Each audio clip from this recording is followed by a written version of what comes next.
రాబోయేటువంటి రోజుల్లో ఖచ్చితంగా తెలంగాణ రాష్ట్ర బీజేపీ పగ్గాలు మీకే అందుతాయని చెప్పి చాలా బలంగా వినిపిస్తుంది.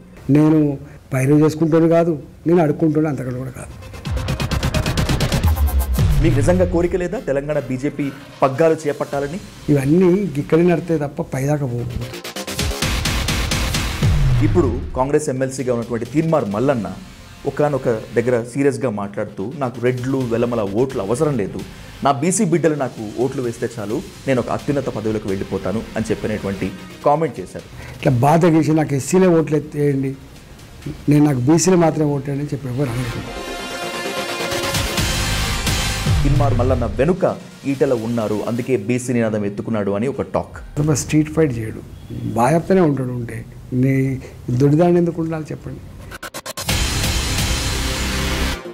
మీకు రేవంత్ రెడ్డి గారికి మధ్య మాటల యుద్ధం నడుస్తుంది. హైడ్రా పేరు చెప్పి వేల వేల పేదల ఇళ్ళు కూలగొట్టడం, ఈ వేల ఇళ్లలో ఒక పెద్దోళ్ళది కూడా కూలగొట్టి టీఆర్ఎస్ అధికారంలోకి వచ్చినటువంటి ఈ 10 ఏళ్లలో మరింతగా చెరువులు కబ్జాకు గురయ్యాయి అనేటువంటిది రేవంత్ రెడ్డి ఆరోపణ.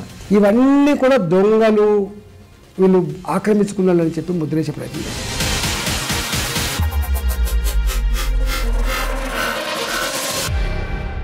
హైడ్రా ఎఫెక్ట్తో హైదరాబాద్ అట్టుడికిపోతోంది. అలాగే హైడ్రాను బేస్ చేసుకొని T Congress versus T BJP episode ఇప్పుడు రసవత్తరంగా సాగుతోంది. బీజేపీ నేతలు కాంగ్రెస్తో ములాఖత్ అయ్యారంటూ బీఆర్ఎస్ ఆరోపిస్తుంటే, లేదు బీజేపీకి బీఆర్ఎస్కు ఒక చీకటి ఒప్పందం ఉంది అని చెప్పి సీఎం రేవంత్ రెడ్డి ఆరోపిస్తున్నటువంటి ఈ నేపథ్యంలో అసలు హైడ్రా ఎటు వెళుతోంది, హైడ్రాకు బీజేపీ సపోర్టా లేదా అనేటువంటి దానిపై తెలంగాణ రాజకీయ అంశాలపై ఇన్ డీటెయిల్గా చర్చిద్దాం. మల్కాజ్గిరి బీజేపీ ఎంపీ ఈటెల రాజేందర్ గారితో ఇప్పుడు హాట్ సీట్ విత్ విజయ్ సాధు. ఈటెల గారు నమస్తే. నమస్కారం. Welcome to daily news sir. మీకు రేవంత్ రెడ్డి గారికి మధ్య మాటల యుద్ధం నడుస్తుంది. ఇప్పటి వరకు ఒక రాజకీయ పార్టీ ఇంకొక రాజకీయ పార్టీ మధ్య జరిగేది, కానీ ఇప్పుడు హైడ్రా బేస్గా నడుస్తుంది. మీరు హైడ్రాకు వ్యతిరేకమా, లేకపోతే బీజేపీ హైడ్రా కూల్చివేతలకు వ్యతిరేకమా? యాక్చువల్గా నేను ఒక ఆలోచన, మా పార్టీ ఒక ఆలోచన లేదు. మా ఆలోచన అయినా మా పార్టీ ఆలోచన ఒకటే ఉంటుంది. మేము హైడ్రాకు వ్యతిరేకం కాదు, 100 సార్లు చెప్పిన ఇప్పటికీ. మేము రేవంత్ రెడ్డి పరిపాలనకు వ్యతిరేకం కాదు, రేవంత్ రెడ్డి పర్సనల్ జీవితానికి వ్యతిరేకం కాదు, రేవంత్ రెడ్డి హైడ్రాకు వ్యతిరేకం కాదు. మేము దేనికి వ్యతిరేకం అంటే, ఈ హైడ్రా పేరిట నువ్వు చేస్తున్న డ్రామా అయితే ఉందో, హైడ్రా పేరు చెప్పి వేల వేల పేదల ఇండ్లు కూలగొట్టడం, ఆస్తులన్నీ కూడా విధ్వంసం చేయడం, అక్కడో ఇక్కడో ఈ వేల ఇళ్లలో ఒక పెద్దోళ్ళది కూడా కూలగొట్టి నువ్వు భయభ్రాంతకు గురి చేస్తున్నావు పేదవాళ్ళని. ఇలా కంటి మీద కొనుక్కు లేకుండా చేస్తూ ఉన్నావు. 40 ఏళ్ల క్రితం 50 ఏళ్ల క్రితం ఆ పైన ఆనాడు ప్రభుత్వాలు జాగలిస్తే కట్టుకున్న ఇల్లు కావచ్చు, ఆనాడు లేఅవుట్లు చేస్తే కొనుక్కొని కట్టుకున్న ఇల్లు కావచ్చు, వాటిని మీకు కూల్చేసే అధికారం నీకు ఎవడిచ్చినది ఇక్కడ సబ్జెక్టు. రెండవది ఏంటంటే, ఇవాళ పర్యావరణ శాస్త్రవేత్తలు చెప్తున్నట్టుగా వాటర్ బాడీస్ ఎప్పుడు కూడా క్లీన్గా ఉండాలని, వాటిని కాపాడాలని చెప్పి వాళ్ళు ఏదైతే చెప్తారో దానికి కూడా నేను అనుకూలం. మేము చెరువులు చల్లగా ఉండాలని కోరుకుంటాం. చెరువు ఊరికి కన్నతల్లేది. చెరువు వట్టిగా ఏదో పంట పొలాలకు నీళ్ళు మాత్రమే ఇవ్వదు. చెరువు పర్యావరణాన్ని రక్షిస్తుంది. చెరువు చాకలకు చాకరి ఏమవుతుంది. చెరువు భూగర్భ జలాలు అడగంటకుండా చూస్తాయి. చెరువు గొడ్డు గోదకు నీళ్ళనిస్తాయి. చెరువు ఆహ్లాదాన్ని ఇస్తాయి. చెరువు పశుపక్షాదులకి ఆశ్రయాన్ని ఇస్తాయి. మత్స్యకారులకు మత్స్య సంపాదిస్తుంది. ఇన్ని ప్రయోజనాలున్న చెరువు ఇవాళ హైదరాబాద్ నగరంలో ఎక్కడ కూడా ఒక చెరువు, చేపలు లేవు, విదేశీ పక్షులు లేవు, పూల వాసనలు లేవు. ఇవాళ భూగర్భ జలాలని కూడా మొత్తం పొల్యూట్ అయిపోయినాయి. అది విషపు తుల్యపు నీళ్లకు నిలయాలుగా మారిపోయినాయి. విషానికి నిలయాలుగా మారిపోయినాయి. ఒక మాట చెప్పాలంటే, ఈగలతో దోమలతో దుర్గంధంతో ఆ ప్రాంత ప్రజానికానికి అనారోగ్యం కలిగజేస్తున్నాయి ఇలా హైదరాబాద్లో చెరువులు. మేమేమంటున్నామంటే, నువ్వు ముందుగా ఈ ఉన్న చెరువులన్నా కాపాడబడాలంటే ఒక్క సుక్క కూడా ఈ డ్రైనేజ్ వాటర్ రాకుండా, మళ్ళీ పాత చెరువులు ఏవైతే పిల్లలు ఈత కొట్టాలి, చేప పిల్లలు ఎగరాలి, ఇవాళ నీళ్లు కొబ్బరి నీళ్ళలాగా ఉండాలి, అవసరమైతే మనుషులు తాగేంత గొప్పగా ఉండాలని అంటున్నావు. ఫస్ట్ ఈ అన్ని చెరువులు పోంగా మిగిలిన ఎన్ని చెరువులు అయితే ఉన్నాయో అన్ని చెరువులకు ఈ టోటల్ డ్రైనేజ్ వాటర్ని అరికట్టే ప్రయత్నం చేయి. వాటి మంచినీళ్ళ చెరువులు వచ్చాయి నెంబర్ 1. నెంబర్ 2 ఏంటంటే నిజంగానే నీకు వాటర్ ఎక్కువ నిల్వ ఉండాలి, ఉండాలంటే దాన్ని మంచి ఉన్న చెరువులు కూడా మంచిగా ఉన్న పూటగా తీసేసి మంచి చెరువులాగా మార్చుకునేటువంటి ఆస్కారం నెంబర్ 2. సపోజ్ మీరు కనుక ఎక్కడన్నా ఇంకా దీన్ని ఇంకా విస్తరించుకోవాలి, లేకపోతే ఇంకా పెద్ద పెద్ద చెరువులు కానీ బోర్డు అనే ప్రాజెక్టులు వచ్చినాయి. ఇప్పుడు ఈ మామూలు ప్రాజెక్ట్ రాలే. ఇప్పుడు గండి మైసమ్ పోచమ్మ సాగర్ ఒకటి వచ్చింది, అటుపక్కకు ఇంకొక పెద్ద ప్రాజెక్టు.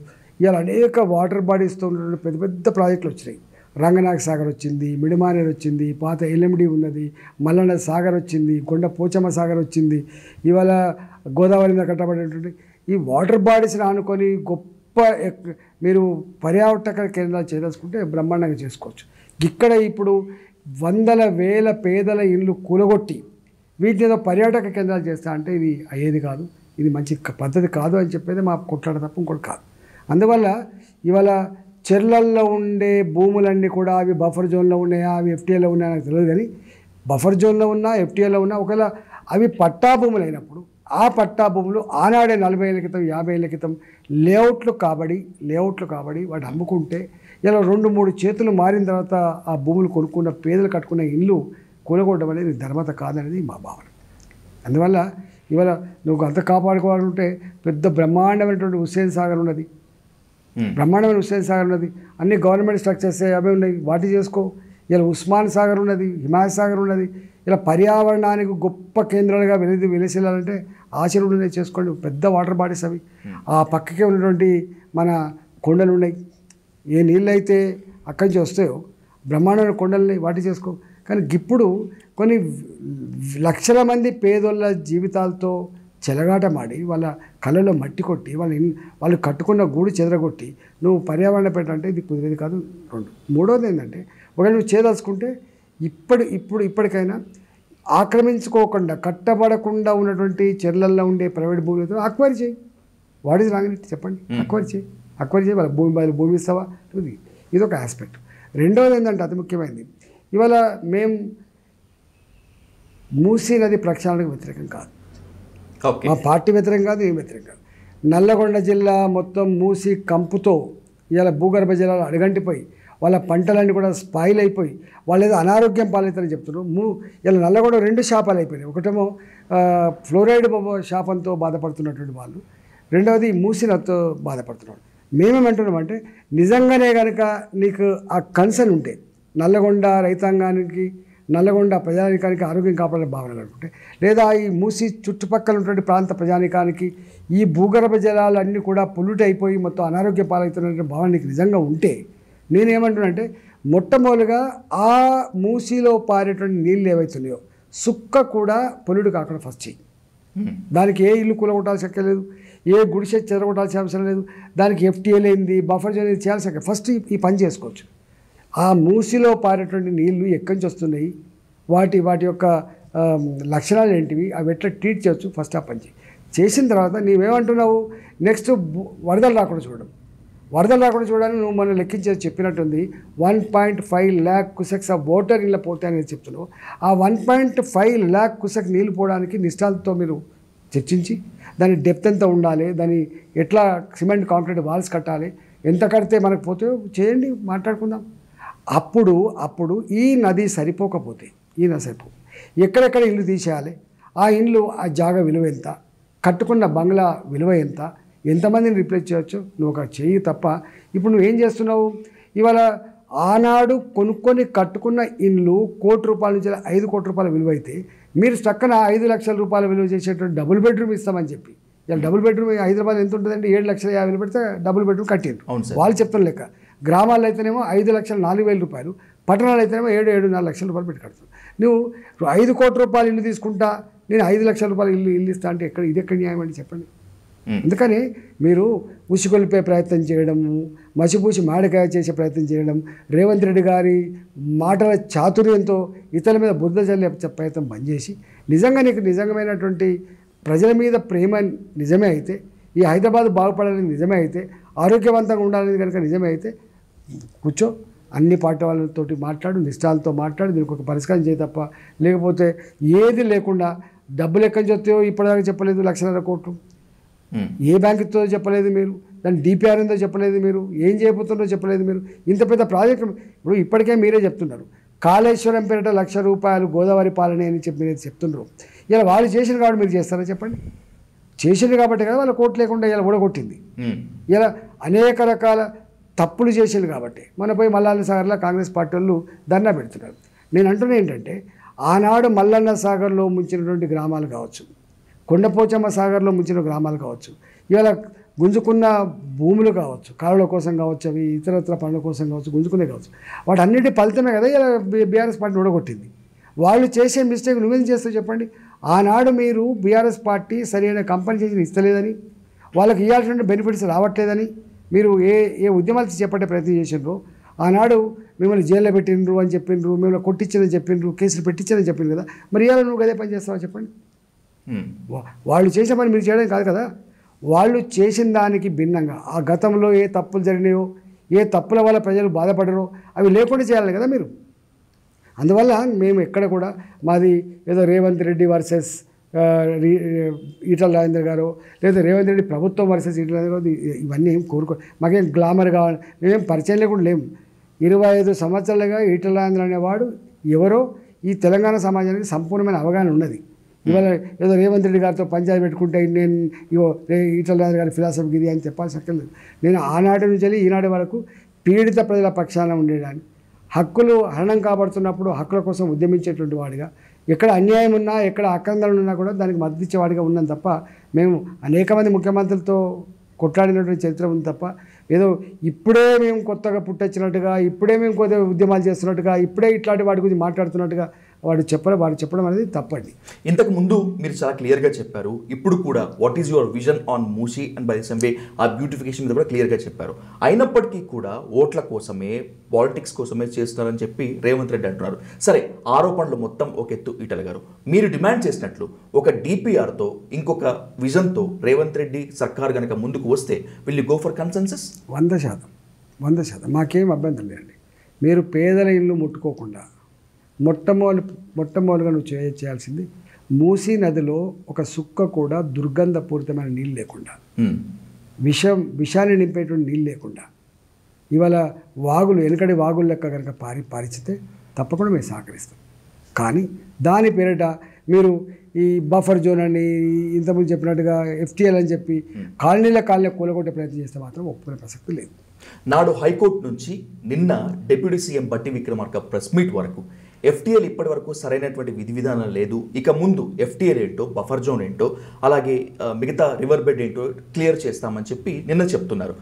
హైడ్రా పేరుతో హంగామా చేద్దామని చెప్పి రేవంత్ సర్కార్ లేనిపోని చిక్కులు తెచ్చిపెట్టుకుందా, లేకపోతే ఇంకేం సాధిద్దామని చెప్పి వాళ్ళు అనుకుంటున్నారు? అసలు ఇప్పుడు FTL, ఇప్పుడు బఫర్ జోన్ గురించి చర్చించడం మూర్ఖత్వం అవుతుంది. ఇప్పుడు చర్చించాల్సి నిపుణులు నిర్ధారించిండ్రు 100 సంవత్సరాల వరదను లెక్కగట్టి 1908లో 1918లో ఎప్పుడో పెద్ద ఎత్తున వరద వచ్చినాడు. అప్పుడు వచ్చిన వరద ఎంత? 1,00,000 క్యూసెక్కులు ఏదో నిర్ధారించి, ఈ 1,00,000 క్యూసెక్కుల నీళ్లు పోవడానికి ఎంత విడ్త్ ఉండాలి, ఎంత డెప్త్ ఉండాలి, అవసరమైతే డెప్త్ను ఇంకో 10 ఫీట్లు పెంచుకొని అయినా సిమెంట్ వాళ్ళతో, ఇప్పుడు ఆనాడు నిజాం గారు రాళ్ళ కట్టడాలు కట్టిండు, మీకు తెలుసా? హైకోర్టు దగ్గర గిట్ల ఉంటాయి, రాళ్ళ కట్టడాలు కట్టిండు, భూమి కోత పడకుండా, వరదలు లోపలికి రాకుండా, ప్రజలు కొట్టుకపోకుండా, ప్రమాదాలు జరగకుండానికి కట్టిండు. ఇవాళ ఆనాడు రాళ్ళ కట్టడాలు కట్టడానికి అన్ని సంవత్సరాలు పట్టింది, కానీ ఇక్కడ అన్ని సంవత్సరాలు కూడా కాంక్రీట్ తెచ్చిపోవడానికి కొన్ని 5 సంవత్సరాలు 10 సంవత్సరాలు పట్టే ఆస్కారం లేదు. కాబట్టి ఆ కాంక్రీట్ నిర్మాణం చేయాలంటే జస్ట్ 1 year 2 years వచ్చే ఆస్కారం ఉంది. కాబట్టి ఆ 1.5 lakh క్యూసెక్స్ ఆఫ్ వాటర్ ఎట్లా పోతే డిస్టాల్తో చర్చించరాదు నేను అంటున్నా. రెండవది, నీళ్లు పొల్యూట్ కాకుండా చేయడం, దానికి ఏం టెక్నాలజీ వాడుతాం చూసుకో. దానికి ఇంత వేదన ఎందుకు అంటున్నా? నేను 10,000 కోట్ల రూపాయలైనా ఖర్చు పెట్టి ఆ ఇళ్ళన్నీ కూడా కూలగొడతా అని చెప్పే మాటలు ఎందుకు? నేను రేస్ కోర్సు భూములు తీసుకుంటా, అవసరమైతే పోలీసులు ఏం తీసుకుంటా, ఇవన్నీ ఎందుకండి నాకు అర్థం కాదు. ఇప్పుడు మీకు అర్థం కావట్లేదు. వాళ్ళు ఆయనకు ఎందుకో ఇల్లు బదులు ఇల్లు ఇస్తా అనుకుంటుండు, కానీ ఇక్కడ ఉన్నవాళ్ళు ఇక్కడ సంబంధాలు ఏర్పడి ఇక్కడ 10 ఇళ్లలో పని చేసుకునే వాళ్ళు ఉంటారు. 10 ఇళ్లలో క్షౌరం చేసేవాళ్ళు ఉంటారు, 10 ఇళ్లలో బట్టలు ఉతికి బతికేవాళ్ళు ఉంటారు, గా పక్క పొంటే ఇంత కూరగాయలు అమ్ముకొని బతికేటో ఉంటాడు, గా పక్క పొంటే పాలు అమ్ముకొని బతికేటో ఉంటాడు, గా ప్రజలను నమ్ముకొని ఇలా పనులు అమ్ముకొని ఉంటాడు. అనేక రకాల జీవన విధానాన్ని లింకప్ అయి ఉంటారండి. ఇవాళ తీసుకుపోయి టక్కన నువ్వు ఎక్కడో గర్కేసలు అవుతలా నీకు ఇంతకంటే మంచి ఇల్లు దాన్ని తీసుకుపోయి పడితే వాళ్ళకు ఉపాధి భూమి ఉండదు, వాళ్ళకు భూమి ఉండదు, ఊళ్ళు దగ్గర ఉండవు, ఎక్కడే పని చేసుకుంటారండి. ఇవాళ ఏ 10 ఇళ్ళల్లో అయితే ఆమె బతుకుతుందో 20 ఏళ్ళుగా 30 ఏళ్ళుగా ఒక సంబంధం ఏర్పడుతుంది, నమ్మకం ఏర్పడుతుంది. అట్లా అందువల్ల గవాళ్ళ నువ్వు కేవలం గూడు గురించి గూడు కాస్ట్ గురించి మాట్లాడుతున్నావు, కానీ ప్రజల జీవకు గురించి మీరు ఆలోచించట్లేదు. అందువల్ల మీరు ఎక్కడో తీసుకుపోయి ఎత్తా అంటే కుదరదు. ఒకవేళ నిజంగానే కొన్ని చెదరగొట్టే అవసరం ఉంటే అక్కడనే పక్క ఉంటే ఏదైనా పెద్ద అపార్ట్మెంట్ కట్టి వాళ్ళకి మోడర్న్ మంచి ఇల్లు కట్టి ఎంత వాల్యూ వాళ్ళకు నష్టపోతుందో అంత వాల్యూతో కూడినటువంటి వాళ్ళకి ఇవ్వు, ఇల్లు పెట్టి ఇవ్వు, అవసరమైతే డబ్బులు పెట్టి ఇవ్వు, తప్పేముందండి. అందువల్ల దయచేసి ఈ రేవంత్ రెడ్డి గారు ఏదో మా మీద రాక్షసులతో పోల్చి అని పిచ్చి మాటలు కానీ ఈ పిచ్చి పద్ధతులు పనికొచ్చేది కావు. సార్, తెలంగాణ ఏర్పాటుకు ముందు హైదరాబాద్ చుట్టుపక్కల ఉన్నటువంటి చెరువులు చాలా అన్యాక్రాంతమయ్యాయి, కబ్జాలకు గురయ్యాయి. టీఆర్ఎస్ అధికారంలోకి వచ్చినటువంటి ఈ 10 ఏళ్లలో మరింతగా చెరువులు కబ్జాకు గురయ్యాయి అనేటువంటిది రేవంత్ రెడ్డి ఆరోపణ. నిజంగా టీఆర్ఎస్ అధికారంలోకి వచ్చిన తర్వాత హైదరాబాద్లో చెరువులని కేసీఆర్ అండ్ కో కబ్జా చేశారా? ఇవాళ పర్యావరణవేత్తలు చాలా కాలంగా కూడా మాట్లాడుతున్నారు, చెరువులన్నీ కూడా కనుమరుగైపోతున్నాయి, ఆక్రమించబడుతుంది అని చెప్పి. అసలు చెరువుల ఆక్రమణకు పేద కారణం కాదండి, తప్పు మాటలు మాట్లాడుతారు. దీనికి ప్రధాన కారకులు ప్రభుత్వాలు. ఫర్ ఎగ్జాంపుల్ ఇప్పుడు కరీంనగర్ ఉందండి, కరీంనగర్ కలెక్టరేట్ కట్టిన ప్లేస్ అంతా కూడా చెరువులు ఉంటాయి. Okay sir. ఇలా మా ఊరు ఉందండి, మా కమలాపూర్ అనే ఊరు ఉన్నది, మా దగ్గర ఊరగుంట అని ఒక ఉండే పెద్ద కుంటనే అది. అదంతా డిస్మాండిల్ చేసిండ్రు. ఆడ ఎంఆర్ఓ ఆఫీస్ వచ్చింది, ఎంపీడీఓ ఆఫీస్ వచ్చింది, ఇతరత్ర కుల సంఘాల భవన్ వచ్చినాయి, పోలీస్ స్టేషన్ వచ్చింది. ప్రభుత్వం ఇక బతుకమ్మ కుంట ఉన్నది, బతుకమ్మ కుంట మాయమై ఏమైందో మీకు తెలుసు. అవును సార్. వీళ్ళకి ఇక్కడ కృష్ణకాంత్ పార్క్ వచ్చింది, ఈసు కూడా చెరువు మాయమైపోయి. హైదరాబాద్లో కూడా ఇలా మాసప్ ట్యాంక్ ఏమొచ్చింది, ఒక ఆట స్థలం వచ్చింది. ఇవాళ కొన్ని వందల చెరువులు తెలంగాణ వ్యాప్తంగా ప్రభుత్వాలే డిస్మాండిల్ చేసి ప్రభుత్వ అవసరాలకు వాడుకున్నాయి. నెంబర్ 1. నెంబర్ 2, ప్రభుత్వాలే వాళ్ళ అప్పటి అవసరాలకు ఏముందో అప్పుడు ఏం థింక్ చేసిందో తెలియదు, కానీ పేద ప్రజానికానికి కూడా పట్టాలు ఇచ్చిండ్రు. ఫర్ ఎగ్జాంపుల్ ఇవాళ సూరారం చెరువు అని ఉంటుందండి, ఇక్కడే ఉంటుంది సూరారం చెరువు ఉంటుంది, కొంపల దిక్కు. సూరారం చెరువులో 620 మందికి పట్టాలు ఇచ్చిండండి, జిడిమెట్లకి దగ్గరలో సార్. 620 మంది పట్టాలు ఇచ్చిండ్రు. వాళ్ళు మంచిగా ఇల్లు కట్టుకొని ఓ 40 ఏళ్ళుగా 50 ఏళ్ళుగా ఉంటారు. ఇంకా కొన్ని అక్కడక్కడ పేదవాళ్ళు ఇలా చెరువుల పక్క పొంటి గుడిసెలు వేసుకున్న వాళ్ళు కూడా ఉన్నారండి. పేదవాళ్ళే చెరువుల ఏంటి అవి ప్రైవేటు భూములు, అవి నాట్ ప్రభుత్వపరమైన భూములు. Okay sir. ప్రైవేటు భూములలో కొంతమంది ప్రైవేటు పట్టా యజమాన్యాలు ఎవరైతే ఉన్నారో వాళ్ళు కొంత దొంగతనంగా అంటే రాత్రి మట్టి నింపుకొని వాళ్ళదే పట్టా భూమి కాబట్టి మంచి నీళ్ళు రాకుండా చేసుకొని లేఅవుట్ చేసుకొని అమ్ముకున్నారండి. ఇవన్నీ కూడా దొంగలు, వీళ్ళు ఆక్రమించుకున్నారని చెప్పి ముద్రించే ప్రయత్నం చేస్తారు. ఇవి కూడా వాళ్ళు దొంగలు ఎక్కడ కాదు. ఇప్పుడు 620 మంది సూరారం చెరువులో ప్రభుత్వం ఇచ్చే జాగాలలో ఇల్లు కట్టు దొంగలు కాదు, వాళ్ళు బాజాప్తా రైట్ ట్రయల్గా ఆనాటి ప్రభుత్వాలు ఇస్తే కట్టుకున్నాడు వాళ్ళు. కొన్ని సందర్భాల్లో ప్రభుత్వాలే వాళ్ళకు ఎల్ఆర్ఎస్ కింద రెగ్యులైజ్ చేసింది. ఓకే. ప్రభుత్వపరమైన భూములలో వేసుకున్నట్లు కావచ్చు, చెర్ల భూములలో వేసుకున్నట్లు కావచ్చు, వాళ్ళకు బాధ్యత ప్రభుత్వం ఏం చేసింది, ఎల్ఆర్ఎస్ కింద డబ్బులు కట్టుకొని చేసింది. నేను అంటున్నది కాంగ్రెస్ పార్టీ హయాంలో జరగవచ్చు, కొన్ని తెలుగుదేశం పార్టీ హయాంలో జరగవచ్చు, నిన్న మూడు దాకా ఉన్నటువంటి టీఆర్ఎస్ పార్టీ ఆధ్వర్యంలో కూడా జరగవచ్చు. ఇప్పటికైనా ఏమంటే ఇప్పుడు అయిపోయింది. ఇప్పుడు ఉన్న చెరువులకి ఆల్రెడీ చుట్టూ బండేసిండ్రు చాలా దిక్కుల. నేను చూసిన చాలా దిక్కుల మిగిలిన చెరువులకి బండేసిండ్రు. ఈవెన్ వైర్ ఫెన్సింగ్ కూడా వేసిండ్రు, అంటే లింక్ జాలతో వేసిండ్రు.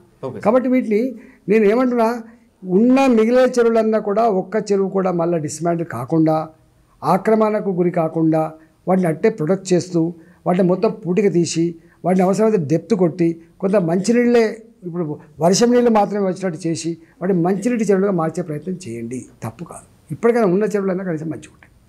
మా పర్యావరణవేత్తలు అనుకున్నట్టు అన్నీ వస్తాయి. పాత చెరువులు, చెర్లల్లో ఈత కొట్టుడు, చెర్లల్లో మంచినీళ్ళు తెచ్చుకొని తాగుడు, గగ్గ వస్తుంది. గా పని చేయండి. గంత తాగే రేంజ్లు లేకపోయినా కనీసం మంచిగా ఉంటుందని చూడండి. అవి నువ్వు ఎక్కడ మాట్లాడకుండా టకటక పోతే నువ్వు కూలగొట్టబడుతుంది. పేదోని గూడు చెదరకుండా చాలా తేలిక, కానీ వాడి బతుకు గురించి ఆలోచించడం నీ తోడైతలేదు. వాడి జీవిక ఉంటుంది. బంధం మాత్రమే మాట్లాడుతున్నాను, ఇన్ టర్మ్స్ ఆఫ్ ఎకానమీ మాట్లాడుతున్నాను, ఇన్ టర్మ్స్ ఆఫ్ వాల్యూ మాట్లాడుతున్నాను. కానీ ఈ ప్రాంతంలో ఉంటుంటే అనేక రకాల పనులు చేసుకొని బతికే వాళ్ళు ఉంటారు. వాడు గూడు చెదరకొట్టకని మేము అంటున్నాం. ఎవరు అడ్డొచ్చినా ఎవరు ఎదుర్కొన్నా తాత్కాలిక విరామం కావచ్చేమో, కానీ బుల్డోజర్లకు ఎవరు ఎదురొచ్చినా బీఆర్ఎస్ అయినా బీజేపీ అయినా మేము మాత్రం ముందుకు వెళ్ళిపోతాము అని చెప్పి రేవంత్ రెడ్డి చాలా సీరియస్గానే మాట్లాడుతున్నారు సార్. ఇప్పటి వరకు మీరు ఘాటు లేఖ నుంచి మొన్న కొత్తపేట గణేష్ నగర్లో ధర్నా వరకు మునుముందు కూడా రేవంత్ రెడ్డి ఒకవేళ గనక వన్ సైడెడ్గానే వెళ్తే బీజేపీ లేకపోతే సింగిల్గా వెళ్తుందా, లేకపోతే బీజేపీతో ఏ పార్టీ కలిసి వచ్చినా కూడా ఎదుర్కొంటారు? నాకు ఎవరితో ఇప్పుడు అక్కర్లేదు. భారతీయ జనతా పార్టీ సొంతంగా కొట్లాడగలిగేటువంటి స్థాయి ఉంది. అవసరమైతే కేంద్రం దగ్గరికి పోయి చెప్పుకునేటువంటి మాకు బాధ్యత ఉన్నాం కాబట్టి మాకు ఎవరితో కలిసిపోవాల్సి అక్కర్లేదు. ప్రజలతో మేము కలిసిపోయి పనిచేస్తాం. మీకన్నా ముందే మీ అధినేత ప్రధానమంత్రి దగ్గరికి నేను వెళ్తా అని చెప్పి అంటున్నారు రేవంత్ రెడ్డి. వెళ్ళడం తప్పు కాదు. ఒక రాష్ట్ర ముఖ్యమంత్రిగా, దేశ ప్రధానమంత్రిగా ఎప్పుడంటే అప్పుడు కలవచ్చు, దేని మీదైనా కలవచ్చు, మాకు పెద్ద బాధ లేదు. కానీ మా పార్టీ పరంగా మాత్రం రేవంత్ రెడ్డి గారు చేస్తున్నటువంటి పని తెలంగాణలో పేదల బతుకుల్లో మట్టి కొడుతున్న సందర్భం కాబట్టి డెఫినెట్గా మేము పేదల పక్షాన ఉంటాం, కొట్లాడతాం. పాత బస్తీలో ఉన్నటువంటి ఓవైసీ ఆస్తులను, లేకపోతే పాత బస్తీలో ఉన్నటువంటి ఎంఐఎం నేతల ఆస్తుల జోలికి హైడ్రా పోలేదు కనుకే బీజేపీ నేతలు ఈ విధంగా ఎగిరెగిరి పడుతున్నారనేటువంటి కామెంట్ టీ కాంగ్రెస్ నేతలు చాలా బలంగా వినిపిస్తున్నారు. నిజంగా మీ టార్గెట్ ముస్లింల వైపు వెళ్తే సైలెంట్ అయిపోతారా? మాకు ఇక్కడ ముస్లింలు, హిందువులు అనే తేడా లేదు. మాకు పేదోడు పేదోడే, వాళ్ళు ముస్లిం అయినా పేదోడే, హిందూ అయినా పేదోడే. రెండోది ఏంటంటే మా వాళ్ళు అప్పుడప్పుడు ఏం మాట్లాడుతున్నారంటే, అవునా నోరు లేని పేదల ఇండ్లు అయితే ఇక్కడ కూలగొడుతున్నావు, నీకు ఓల్డ్ సిటీకి పోయే దమ్ముందా అని చెప్పి మా వాళ్ళు మాట్లాడుతున్నారు. అంతే తప్ప మేము కూలగొట్టమంటలేము. అంటే నీకు అప్పీజ్మెంట్ పాలసీ తప్ప నీకు అందరినీ ఢీకొట్టేంత సత్తా నీకు లేదని చెప్పడం ఒకటి. ఇవాళ తాలాబ్ కట్ట ఉంది, అనేక చెరువులు ఇక్కడ ఇప్పుడు ఓల్డ్ సిటీలో కూడా అనేక చెరువులు ఉన్నాయి. అనేక చెరువులలో ఇవాళ ఇల్లు కట్టుకుంటూ ఉన్నారు. కానీ నువ్వు పోయే దమ్ము లేదని చెప్పడానికి చెప్తుంది మా వాళ్ళు. ఈ హైడ్రా ఎపిసోడ్ అంతా okay, let's coming to your party politics. ఏంటి సార్, రాబోయేటువంటి రోజుల్లో ఖచ్చితంగా తెలంగాణ రాష్ట్ర బీజేపీ పగ్గాలు మీకే అందుతాయని చెప్పి చాలా బలంగా వినిపిస్తుంది. కాదు, 80% ఈటలకు రానిచ్చేది లేదు అని చెప్పి మరో వర్గం కూడా బలంగానే చెప్తుంది. ఇంతకీ రేస్లో మీరున్నారా లేరా?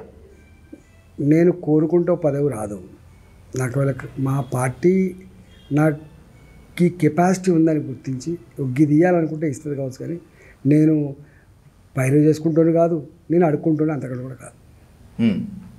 మీ ముందు పొగడ్తో లేకపోతే ప్రశంస అని కాదు, ఇప్పుడున్నటువంటి తెలంగాణ బీజేపీ చీఫ్ తెలంగాణలో కన్నా మిగతా రాష్ట్రాల్లో ఎక్కువగా ఉంటారు, మిగతా రాష్ట్రాలతోనే ఎక్కువ సత్సంబంధాలు ఉన్నాయి.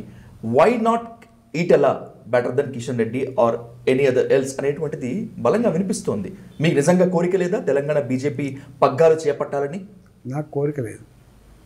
నాకెట్లా కోరుకుంటుందండి? నాకు కోరుకుంటే అవుతుందా? పార్టీ ఇప్పుడు జాతీయ పార్టీలలో ఎప్పుడు కూడా అనేక రకాల కోణాలలో ఆలోచన చేస్తారు. ఎవరు, ఎందుకు, ఎప్పుడు, ఇవన్నీ ఉంటాయి. అంత అనాలోచితంగా ఉండదు పార్టీ. గుర్తుపెట్టుకోండి, ఇది కుటుంబాల పార్టీ కాదు, కుల రాజకీయాల పార్టీ కాదు. ఈ పార్టీ అందరి పార్టీ. రాష్ట్ర ప్రయోజనాలకు, పార్టీ ప్రయోజనాలకు ఏం అక్కడికి వస్తుందో ఆ నిర్ణయాలు తీసుకుంటారు. ఇంతకుముందు జరిగినటువంటి సార్వత్రిక ఎన్నికల్లో బీజేపీ బీసీసీఎం నినాదం ఎత్తుకుంది. ఓకే, ఫలితాలు తారుమారుగా వచ్చి ఉండొచ్చు. ఒకవేళ కనుక బీజేపీ తెలంగాణలో విజయ బావుట ఎగరవేసి కనుక ఉంటే బీసీ క్యాండిడేట్గా మీరు రేస్లో ఉండేవారు కదా ఖచ్చితంగా. ఇట్లాంటి దానికి వ్యక్తులుగా సమాధానం చెప్పలేము. ఓకే, పార్టీ ఉంటుంది. సార్, మొన్నటి వరకు జర్నలిస్ట్గా ఉండి ఇప్పుడు కాంగ్రెస్ ఎమ్మెల్సీగా ఉన్నటువంటి తీన్మార్ మల్లన్న ఒకనొక దగ్గర సీరియస్గా మాట్లాడుతూ, నాకు రెడ్లు వెలమల ఓట్లు అవసరం లేదు, నా బీసీ బిడ్డలు నాకు ఓట్లు వేస్తే చాలు, నేను ఒక అత్యున్నత పదవులకు వెళ్ళిపోతాను అని చెప్పినటువంటి కామెంట్ చేశారు. బీసీలలో నిజంగా ఐక్యత లేదనా, లేకపోతే బీసీలని ఒక తాటి మీదకి తీసుకురావాలా? అఫ్కోర్స్ పార్టీ ఎవరన్నా కూడా కావచ్చు. దాని గురించి ఆయన గురించి నేనేం కామెంట్ చేస్తానండి? ఆయన వ్యక్తిగతమైంది అయితే. మేమున్నాం 25 ఏళ్ళుగా ఉన్నాం. మేము అందరి వాళ్ళ లెక్కనే ఉన్నాం. మాకు ఎస్సీలు, ఎస్టీలు, బీసీలు, మైనార్టీలు, ఓసీలు అందరు ప్రజలు ఒకసారి ఎన్నికలకు పోయిన తర్వాత ఇట్లా బాధ గీసి నాకు ఎస్సీలే ఓట్లు ఎత్తేయండి, నాకు బీసీలే మాత్రమే ఓట్లేయండి అని చెప్పి ఎవరు అనరు. గుర్తుపెట్టుకోండి, ఓట్లకు పోయినప్పుడు నాయకుడు అనేవాడు అందరి వాడిగా చలమని అయితే తప్ప కొందరి వాడిగా చలమని కాదు. ఒకటి నాయకుడు. రెండోది ఏంటంటే ఆయన ఫిలాసఫీ ఆయనకు ఉంటుంది తప్ప ఇలా ఆయన కోణంలో ఆయన ఫిలాసఫీ అందరూ అంగీకరించాలనేటువంటిది ఏం లేదు. ఆయన ఎందుకు అంటుండో ఆ మాట వాడిని అడిగితే మంచిగా, ఆయన గురించి నేనేం కామెంట్ చేస్తాను. Exactly sir. ఈ పాయింట్ లేకపోతే ఈ రూమర్ మీ దాకా వచ్చిందో నాకైతే తెలియదు కానీ ఈటెల గారు, బట్ ఒక టాక్ మాత్రం పొలిటికల్ సర్కిల్లో ఒక హై రేంజ్లో నడుస్తుంది. పార్టీ వేరైనప్పటికీ కూడా తీన్మార్ మల్లన్ని ముందు పెట్టి ఈటలని ముందుకు తీసుకొని రావాలనేటువంటి ఒక వ్యూహం వెనకాల నడుస్తుంది. తీన్మార్ మల్లన్న వెనుక ఈటల ఉన్నారు, అందుకే బీసీ నినాదం ఎత్తుకున్నాడు అని ఒక టాక్. గట్లా స్ట్రైట్ ఫైట్ చేస్తాడు కదా, స్ట్రీట్ ఫైట్ చేయడు, బాగా ఉంటాడు. ఉంటే నీ దొడిదాడిని ఎందుకు ఉండాలి చెప్పండి. నాకు అట్లాంటి చరిత్ర లేదు, దొడిదాడిని వచ్చే చరిత్ర లేదు. నేను చెప్తే మూకం మీద చెప్తాను, కొట్లాడితే బాధ్యత కొట్లాడతా, బేజాబ్తో ఉండే ప్రసక్తి లేదు. Exactly sir. మీరు ఏది మాట్లాడినా చాలా ఫ్రాంక్గా మాట్లాడతారు కాబట్టి చాలా ఫోర్స్ఫుల్గా ఫ్రాంక్గా కూడా అడుగుతున్నాను. ఈటలని ఎట్టి పరిస్థితుల్లో పార్టీలో ఎదగనివ్వకూడదు, ఈటలని ఒంటరి చెయ్యాలి అనేటువంటిది బీజేపీలో ఓ వర్గం బలంగా ప్రయత్నిస్తోంది. ఈటలని ఒంటరి చేయగలమా? నేను పనికిమాలినైనప్పుడు, సత్తా లేనివాడిని అయినప్పుడు నన్ను నిలబెట్టగలిగే శక్తి ఎవరికి ఉండదు. ఒకవేళ నన్ను నిజంగా నేను ఎఫిషియెంట్ అంటే నన్ను ఆపగలిగే శక్తి కూడా ఎవరికి ఉండదు. సార్, మల్కాజ్గిరిలో ఎట్టి పరిస్థితుల్లో మిమ్మల్ని ఓడించాలని మిగతా పార్టీల వరకన్నా మీ పార్టీలోనే చాలామంది ట్రై చేశారు. మీరు అఫ్కోర్స్ ఆన్ రికార్డ్ ఒప్పుకోకపోవచ్చు, కానీ you gave a tremendous victory. ఎట్టి పరిస్థితుల్లో ఈసారి కేంద్ర మంత్రివర్గ విస్తరణలో ఈటలకు మంచి ప్రాధాన్యత దక్కుతుంది అని చెప్పి మీడియా నుంచి బయట నుంచి చాలామంది అనుకున్నారు. కానీ మా ఆశలు మొత్తం నిరాశగా అయిపోయాయి. అఫ్కోర్స్ మీ అభిమానులు అయితే నైరాశ్యంలో పడిపోయారు. కేంద్ర మంత్రి పదవి దక్కకుండా మిమ్మల్ని ఎవరు అడ్డుకున్నారు? ఎవరు అడ్డుకోరు సార్. మీరు అన్నట్లు మీరు అసమర్థుడు అయితే నేను కూడా మిమ్మల్ని క్వశ్చన్ అడిగేటువంటి కాదు. ఆర్ఎస్యూ నుంచి ఆర్ఎస్ఎస్ వరకు మధ్యలో ఉన్నటువంటి మీ హక్కుల ఉద్యమాలు, మీ పోరాట పటిమ నాకు తెలుసు కాబట్టి స్ట్రైట్గా అడుగుతున్నాను. ఎవరు మిమ్మల్ని అడ్డుకున్నారు?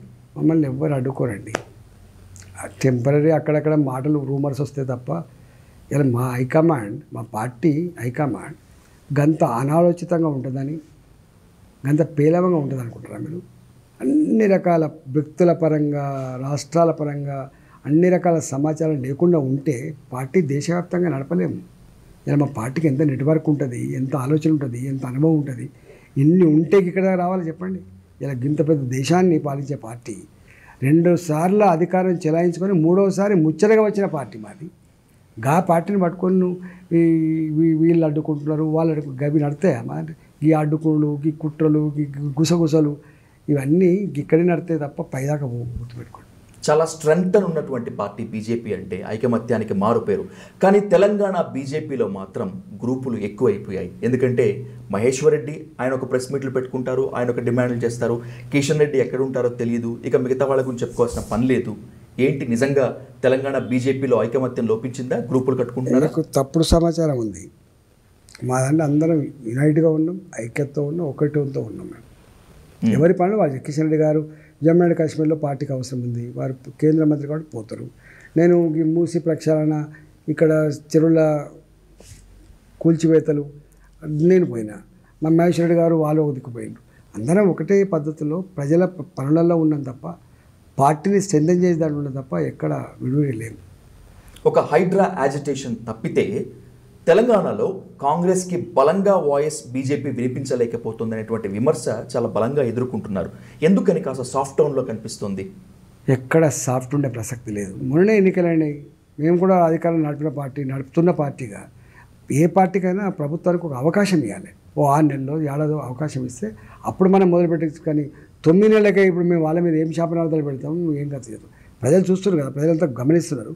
ప్రజలు గత 9 నెలలుగా ఈ ప్రభుత్వాన్ని చాలా క్లోజ్గా అనుభవించిన వాళ్ళు కాబట్టి వాళ్ళే ఇవాళ ఆక్రోశం వెలుగెత్తుతున్నారు. కాబట్టి అనేక రకాల ఈ ప్రభుత్వం మీద శాపనార్థాలు పెడుతుంది. కాబట్టి ప్రతిపక్ష పార్టీగా డెఫినెట్గా మా కర్తవ్యం నిర్వహిస్తున్నాం.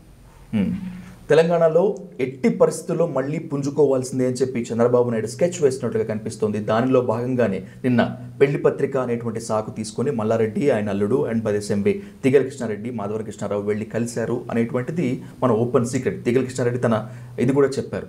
ఏంటి, బీఆర్ఎస్ను దొక్కే వ్యూహంలో భాగంగానే బీజేపీ టీడీపీని ముందుకు తీసుకొచ్చి పెడుతుందా సార్? అవన్నీ ఇక్కడ నడవయి, అవన్నీ ఊహాగానాలు మాత్రమే, తాత్కాలికమైనవి మాత్రమే, పర్మనెంట్ కాదు. టీడీపీకి ఇక్కడ బలమైన ఓట్ బ్యాంక్ ఉంది, చెక్కు చెదరలేదు అనేటువంటిది వాళ్ళు మొదటి నుంచి చెప్తున్నారు. చంద్రబాబు కూడా ఒకవేళ చంద్రబాబు తెలంగాణలో టీడీపీని బలోపేతం చేయాలనేటువంటి స్కెచ్ వేస్తే మళ్ళీ తెలంగాణలో టీడీపీ పునర్వైభవం సాధించేటువంటి ఛాన్స్ ఉంటుందా? నాకున్న పరిజ్ఞానం మేరకి సరే వాళ్ళు ఏం స్కెచ్ చేస్తున్నారో వాళ్ళ గురించి నేను కామెంట్ చేయను, కానీ ఇక్కడ మాత్రం ఆల్రెడీ విఫలమైన పార్టీ గతంలో బీఆర్ఎస్ పార్టీ, విఫలం అవుతున్న పార్టీ కాంగ్రెస్ పార్టీ, రేపు రావాలని కోరుకుంటున్న పార్టీ భారతీయ జనతా పార్టీ. ఇక్కడ భారతీయ జనతా పార్టీకి స్థానం తప్ప ఏ పార్టీకి ఉండదు. రాబోయేటువంటి రోజుల్లో బీజేపీ వ్యూహం ఏ విధంగా ఉంటుంది? ఎందుకంటే లాస్ట్ టైమే ఎట్టి పరిస్థితుల్లో మేము అధికారం చేపడతామని చెప్పి అనుకున్నాము, కానీ ఎందుకో కాస్త ఫెయిల్ అయినట్టుగా కనిపిస్తుంది. అధికారం రావడానికి ఈ రాష్ట్రంలో పార్టీ ప్రభుత్వం ఏర్పడడానికి నాయకులను తెచ్చుకునే ప్రోగ్రాం నుంచి మొదలుపెట్టి, ప్రభుత్వానికి వ్యతిరేకంగా కొట్లాడే ప్రోగ్రాం నుంచి మొదలుపెట్టి, ప్రజల డిమాండ్ల మీద ప్రజల అవసరాల మీద వాళ్ళ పక్షాల నుండి పోరాటం ఇవన్నీ కూడా భాగమవుతాయి. అధికారం రావాలనే ఎజెండా మీద ఇవన్నీ భాగమవుతాయి. కాబట్టి ఆ దిశగా భారతీయ జనతా పార్టీ అడుగులు వేస్తుంది. కేసీఆర్ అవినీతి పైన, బీఆర్ఎస్ అవినీతి పైన బీజేపీ ఒక దశలో ఒక రేంజ్లో కామెంట్ చేసింది, ఎస్పెషల్లీ కాళేశ్వరం పైన. సరే, ఇప్పుడు కేంద్రం మీ చేతిలో ఉంది, కానీ కాళేశ్వరంపై మాత్రం తెలంగాణ బీజేపీ మాట్లాడటం లేదు. ఎందుకని సైలెంట్ మోడ్లోకి వెళ్ళిపోవాల్సి వచ్చింది? ఇక్కడ ఇష్యూ ఇక్కడ ఖర్చు పెట్టబడ్డ నిధులు, తీసుకోబడ్డ నిర్ణయాలన్నీ కూడా రాష్ట్ర ప్రభుత్వానికి సంబంధించినవి. ఈ ఆరోపణ మా మీద రేవంత్ రెడ్డి గారు చేసిండ్రు. మేము అధికారం ఉంటే ఇట్లా చేస్తాం అట్లా చేస్తాం. రేవంత్ రెడ్డి గారు అధికారానికి వచ్చింది కదా, నిజంగానే ఆయన ఏ ఆరోపణలు అయితే ఆనాడు చేసిండో, ఏ మాటలు చెప్పి అధికారానికి వచ్చిండో, ఆయన చేతిలో అధికారం ఉందని చేయొచ్చు కదా, ఇతరుల మీద ఎందుకు పెట్టాలి? ఆయనే కదా ఇవన్నీ చేస్తున్నారు. ఎందుకో టీ కాంగ్రెస్ చేపట్టినటువంటి ఆపరేషన్ ఆగర్ష్ మధ్యలో సైలెంట్ అయిపోయింది. బీజేపీ ఇచ్చిన జలక్ వల్లే రేవంత్ రెడ్డి ఆ విధంగా ప్రవర్తించారు అని ఒక టాక్. నిజంగా బీజేపీ ప్రభుత్వాన్ని కూలగొట్టాలని కానీ, లేకపోతే అస్థిరపరచాలని కానీ కుట్ర ఏమైనా చేశారా? అసలు భారతీయ జనతా పార్టీకి ఎప్పుడు ఇక్కడ ఏదో చేయాలి, కూలగొట్టాలి, అస్థిరపరచాలని లేదు. నెంబర్ 1. నెంబర్ 2 ఏంటంటే, ఇలా మేము జలకిస్తా కాలే, వీళ్ళు తీసుకున్న తప్పుడు నిర్ణయాల వల్ల ప్రజలు రేవంత్ రెడ్డి సర్కార్కి జలకిస్తున్నారు. Sir, let's conclude with one important question. మీరు పదవులు కోరుకోరు, వీ నో ఇట్. మీరు పదవుల కోసం పైరవీలు చేయరు. మిమ్మల్ని బాగా తెలుసుకున్నటువంటి వాళ్ళు అది కూడా చెప్తారు. కానీ తెలంగాణ బీజేపీ చీఫ్ పగ్గాలు కనుక మీ చేతికి ఇస్తే క్యాడర్లో ఒక నూతన జోష్ వస్తుంది అనేటువంటిది అన్ని వైపులా వస్తున్నటువంటి డిమాండ్. ఒకవేళ కేంద్ర నాయకత్వం కనుక పిలిచి ఆ ఆఫర్ని, ఆ బాధ్యతని మీ మీద పెడితే, are you ready to take for that? ఆ చర్చ వచ్చినప్పుడు మాట్లాడదు, ఆ సందర్భం వచ్చినప్పుడు మాట్లాడదు. కానీ ఎప్పుడు మనసులో మాట బయట పెట్టరు. అట్లా సందర్భంతో మాట్లాడదా అంటున్నా. Sir, thank you so much for giving that. Thank you sir.